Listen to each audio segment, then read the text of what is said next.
Welcome back. In this video, I'm going to be talking about gaps when they happen on the charts and how I deal with them, my additional rules for that. So here you can see it's a new week. It's a Monday in March, or Sunday night, I should say, at this point. And Euro USD has formed a gap on the market open.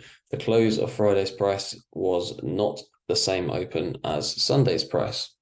So what do I do in this situation?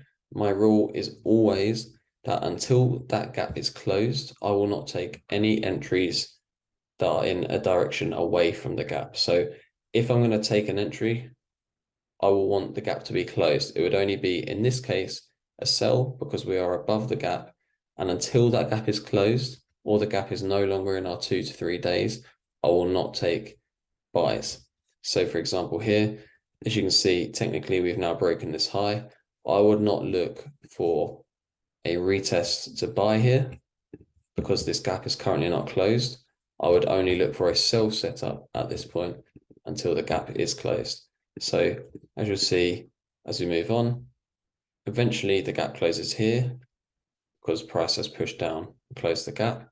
Now I'm good to take entries in any direction again. Wherever the setup forms, I will follow that setup. But if that gap has not yet closed, I'm only going to take an entry back towards filling the gap. So for example, let's just run back here.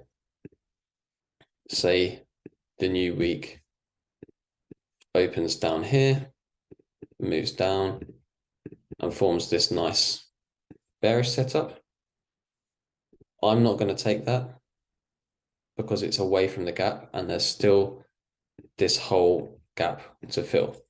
However, if price then broke up once, broke up twice, yes, I would take that because the direction of the trade is back towards filling the gap. And vice versa on the other side, as I've just explained with the actual price action, I wouldn't take the buy unless price had already filled that gap. I would, however, have taken a sell back towards filling the gap. So that's the rule of gaps. Gaps are very, very rare anyway, but it's something to keep an eye on for when they do happen. So watch out for them. As I said, Sunday nights, if they do happen, very, very rarely do they happen on a daily changeover unless there's a crazy economic event. But that's my rules for dealing with gaps. I'll see you in the next rule.